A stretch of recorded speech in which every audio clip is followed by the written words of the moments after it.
सुप्रभात बच्चों। आज हम आपकी महाभारत कथा के बारे में डिस्कस करेंगे। मैंने आपको आपकी छुट्टियों में, जून की छुट्टियों में आपको 1 से लेके 20 पेज तक महाभारत कथा की कहानियाँ पढ़ने को कही थी।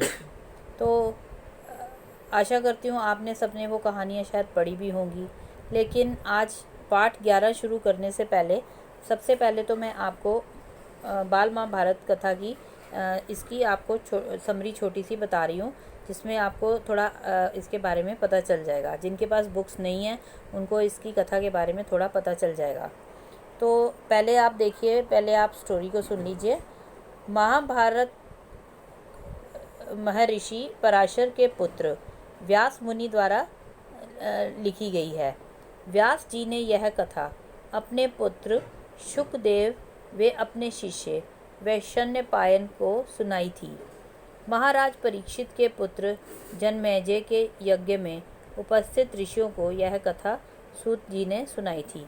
अब सबसे पहले मैं आपको बताऊंगी, सब पुराने समय में एक राजा जो थे, शांतनु नाम के एक राजा होते थे, जिनकी 2 रानियां थीं। और 2 रानियों के क्या नाम थे?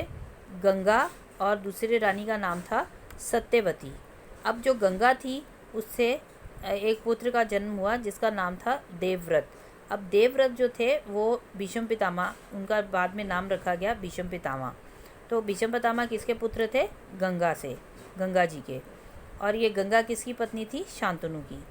और दूसरी जो शांतनु की जो दूसरी पत्नी थी सत्यवती, उन्होंने 2 पुत्रों को जन्म दिया था, चित्रांगद और विचित्रवीर्य। चित्रांगद और विचित्रवीर्य। अब कुछ समय तक चित्रांगद ने हस्तिनापुर पर राज किया और उनकी असमय मृत्यु हो जाने के बाद उसके बाद विचित्रवीर्य ने वहाँ पर राज किया हस्तिनापुर पर। और इनकी 2 रानियाँ थीं, विचित्रवीर्य जी की 2 रानियाँ थीं। एक का नाम था अंबिका और दूसरी रानी का नाम था अंबालिका। अब जो अंबिका रानी थी विचित्रवीर्य की, उनके पुत्र जो थे वो धृतराष्ट्र थे। और जो अंबालिका रानी थी विचित्रवीर्य की, उनके पुत्र का नाम था पांडु। अब धृतराष्ट्र जो थे, आगे धृतराष्ट्र के पुत्र कौन थे? कौरव थे। और पांडु के पुत्र कौन थे? पांडव थे। तो ये तो इनकी सारा मैंने आपको ये फ्लो चार्ट एक बार बता दिया है। और अब आप देखिए, हस्तिनापुर के जो राजा शांतनु जो थे, चित्रांगद और विचित्रवीर्य नाम के उनके 2 पुत्र थे। चित्रांगद शांतनु के बाद गद्दी पर बैठे, किंतु उनकी असमय मृत्यु हो जाने के कारण विचित्रवीर्य राजा बने। विचित्रवीर्य के 2 पुत्र हुए, धृतराष्ट्र व पांडु। धृतराष्ट्र जो थे वो जन्म से ही अंधे थे, इसलिए गद्दी के उत्तराधिकारी पांडु हुए। किंतु किसी अपराध के कारण पांडु को गद्दी छोड़नी पड़ी और धृतराष्ट्र शासक बन गए। पांडु के 2 रानियां थीं, कुंती व माद्री। कुंती से युधिष्ठिर, भीम व अर्जुन पैदा हुए और माद्री ने नकुल और सहदेव को जन्म दे दिया।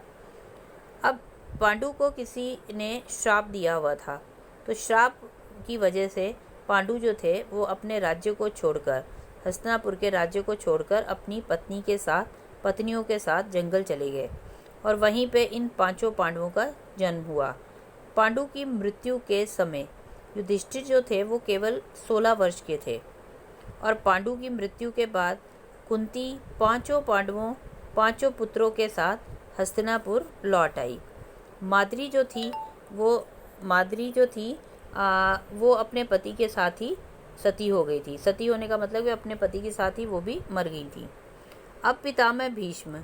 अब ये पितामह भीष्म कौन थे? ये गंगा के पुत्र थे, ये गंगा जी के पुत्र थे। तो इनका नाम देवव्रत था, लेकिन बाद में इनको भीष्म पितामह के नाम से जाना गया। तो अब भीष्म पितामह जो थे, इन्होंने इन बालकों को उचित शिक्षा दीक्षा दिलाई। उसके बाद धृतराष्ट्र के 100 पुत्र हुए, जिनमें कि दुर्योधन सबसे बड़ा था। वह पांडवों से बहुत ज़्यादा ईर्ष्या करता था। भीष्म ने दोनों को समझाकर कुरु राज्य का विभाजन करा दिया। अब हस्तिनापुर कौरवों को मिला और पांडवों को इंद्रप्रस्थ मिल गया। अब इंद्रप्रस्थ कहाँ पे था? ये जो आजकल हमारी वर्तमान दिल्ली है, जो हमारी प्रेजेंट में जो दिल्ली है, वो उस टाइम हस्तिनापुर उस टाइम वो इंद्रप्रस्थ के नाम से जानी जाती थी। कुछ दिन दोनों के शांति से बीते।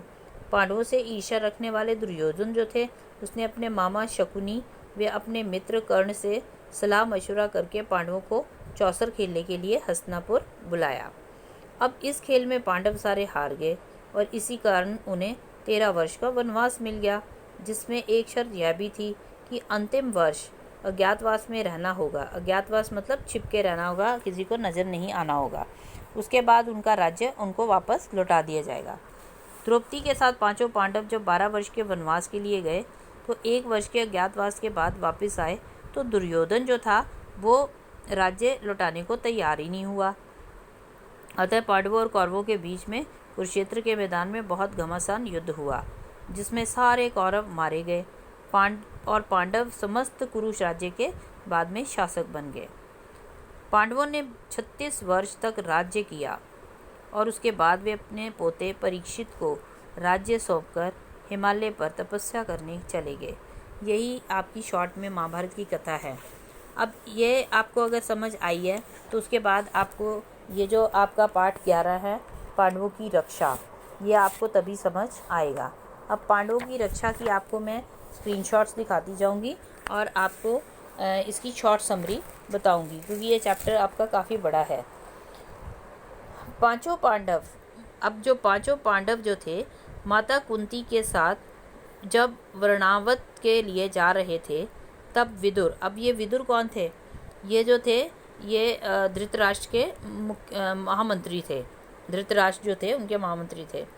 तो ये जो थे बहुत ही एक सच्चे इंसान थे और बहुत ही सीधे व्यक्ति थे। तो विदुर ने युधिष्ठिर को एक गूढ़ भाषा में दुर्योधन के षड्यंत्र के बारे में जानकारी दे दी कि दुर्योधन जो था वो क्या स्कीम बना रहा था। वारणावत की जनता ने बड़ी प्रसन्नता से पांडवों का स्वागत किया। जब तक लाख का भवन नहीं बना तब तक पांडव पुरोचन की व्यवस्था के अनुसार दूसरे घरों में रहे। तो दुर्योधन जो था उसने कपट के साथ इनके लिए 1 लाख का महल बनाया। अब लाख का महल जो था, इसको बनाने में उसने सारी जलने वाली चीज़ों का प्रयोग किया था।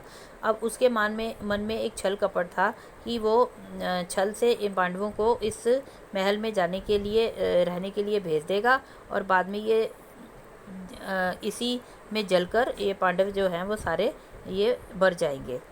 लेकिन जो विदुर था, विदुर ने इसकी जानकारी जो थी वो पांडवों को पहले से ही दे दी थी। ध्यान से देखने से पता चल गया कि इस भवन में जलती आग पकड़ने वाली चीज़ों का प्रयोग हुआ है। युधिष्ठिर ने भीम से कहा, यद्यपि यह साफ मालूम हो गया है कि यह स्थान खतरनाक है, फिर भी हमें विचलित नहीं होना चाहिए। पुरोचन को इस बात का जरा भी पता ना लगे कि उसके षड्यंत्र का भेद हम पर खुल गया है। अब वो उन्होंने आपस में सलाह बनाई कि दुर्योधन को ये सब पता नहीं चलना चाहिए कि हमें इसके षड्यंत्र के बारे में पता चल गया है। मौका पाकर हमें यहाँ से निकल भागना होगा, पर अभी हमें जल्दी से ऐसा कोई काम नहीं करना चाहिए जिससे शत्रु के मन में जरा सा भी संदेह पैदा होने की संभावना हो। अब युधिष्ठिर की सलाह को कुंती सहित सभी भाइयों ने मान लिया। इसी बीच विदुर का भेजा हुआ एक व्यक्ति आया और उसने पांडवों को अकेले में पाकर अपना परिचय देते हुए कहा, आप लोगों की भलाई के लिए हस्तिनापुर से रवाना होते समय विदुर ने युधिष्ठिर से सांकेतिक भाषा में जो कुछ कहा था वह बात मैं जानता हूँ। यही मेरे सच्चे मित्र होने का सबूत है। आप मुझ पर भरोसा रखें, मैं आप लोगों की रक्षा का प्रबंध करने के लिए ही आया हूँ। इसके बाद उस कारीगर ने महल के अंदर जाकर एक ऐसी सुरंग बनाई जिससे कि पांडव नीचे ही नीचे चारदीवारी और खाई को लांघकर सुरक्षित बाहर निकल सकते थे। मतलब कि विदुर जो थे वो इनका हित चाहते थे। मुख्य मंत्री तो वो धृतराष्ट्र के थे, लेकिन वो अंदर से पांडवों का हित चाहते थे, उनका भला चाहते थे। तो उन्होंने एक कारीगर को भेजा ताकि वो उस महल के महल के अंदर एक सुरंग बना दे जिससे कि पांडव बाहर निकल जाएं और वो सुरक्षित रहें। तो अब वही व्यक्ति आकर उनके लिए वहाँ पर सुरंग तैयार कर रहा था। इसके बाद उस कारीगर ने महल के अंदर जाकर एक ऐसी सुरंग बनाई जिससे कि पांडव नीचे चारदीवारी और खाई को लांघकर सुरक्षित बाहर निकल सकते थे। पुरोचन ने लाक्षागृह के द्वार पर ही अपना आवास बनाया था, फिर भी उसे सुरंग के विषय में कुछ भी मालूम नहीं था। पुरोचन अभी योजना बना रहा था। पुरोचन कौन था? जिसने वो लाख का महल बनाया था। पुरोचन अभी योजना बना रहा था कि उसे समझकर माता कुंती ने रात्रि भोज का आयोजन किया, जिसमें नगर के सभी लोगों को भोजन कराया। खूब खा पी कर पुरोचन सहित सब कर्मचारी गहरी नींद में सो गए। आधी रात को पांडव सुरंग मार्ग से बाहर निकल गए। भीम ने भवन में जगह जगह पर आग लगा दी। सारा महल वे पुरोचन के रहने का स्थान आग की लपटों से घिर गया। नगर निवासी पांडवों के जल मरने की आशंका से कौरवों की निंदा करते हुए दुख प्रकट करने लगे। पुरोचन भी इसी आग में जलकर मर गया। पुरोचन कौन था? जिसने वो महल बनवाया था। जब यह सूचना हस्तिनापुर पहुंची तो नगर में हाहाकार मच गया। कौरवों ने भी शोक मनाया। कुंती और पांडवों को गंगा किनारे श्रद्धांजलि दी। विदुर को विश्वास था कि पांडव बचकर निकल गए होंगे। उन्होंने शोकग्रस्त पितामह भीष्म को अपने प्रबंधों के बारे में बताकर चिंता मुक्त किया। लेकिन विदुर जो थे ना, वो और भीष्म पितामह ये जो थे ये पांडवों के हित के लिए सोचते थे। तो विदुर ने जो शोकाग्रस्त मतलब जो पितामह जो थे भीष्म, रहते तो वो दुर्योधन के महल में ही थे, क्योंकि वो हस्तिनापुर के वहाँ से बंधे हुए थे। तो वो भीष्म पितामह को जब वो शोकग्रस्त देखता है, वो दुखी देखता है, तो वो उनको सारी बातें बताकर उनको चिंता मुक्त कर देता है। महल से निकलकर रात्रि जागरण और चिंता के कारण थके भाइयों वे माता को भीम ने अपने शरीर पर लाद लिया। कुंती कंधे पर, नकुल सहदेव कमर पर और युधिष्ठिर और अर्जुन को हाथ से पकड़कर भीम जंगल को पार कर गंगा किनारे पहुँचे। वहाँ विदुर द्वारा भेजी गई नाव मिली। कूट भाषा से यह जानकर कि मल्ला अपना मित्र है, नाव में बैठकर गंगा पार करके चले गए। एक रात और दिन चलने के बाद शाम को कुंती बहुत थक गई थी। पांडव भी बुरी तरह थके हुए थे। कुंती ने कहा, मैं तो प्यास से मरी जा रही हूँ, अब मुझसे बिल्कुल चला नहीं जाता। धृतराष्ट्र के बेटे चाहे तो भले ही मुझे यहाँ से उठाकर ले जाएं, मैं तो यहीं पड़ी रहूँगी। यह कहकर कुंती वहीं जमीन पर गिरकर बेहोश हो गईं। माता व भाइयों का यह हाल देखकर भीम जो थे वो जंगल में घुस गए और पानी लाकर सभी को उनकी प्यास बुझाई। पानी पीकर सब के सब सो गए, केवल भीम जागता रहा। इसी प्रकार कष्ट सहते हुए पांडव चलते चलते एक चक्रा नगरी में एक ब्राह्मण के घर पहुँचे। पांडवों ने ब्राह्मणों का वेश धारण कर रखा था। वे इसी घर में रहने लगे। एक चक्रा नगरी में पांचों भाई भिक्षा के लिए निकल जाते। भिक्षा में पांचों जितना भोजन लाते, कुंती उसके 2 हिस्से करती। एक भीम को दे देती और एक के 5 भागों पर 4 पुत्रों सहित स्वयं खाती। इसके बाद भी भीम को भूख नहीं मिटती थी। भीम ने एक कुम्हार से दोस्ती कर ली, उसकी मिट्टी खोदने में मदद कर दी।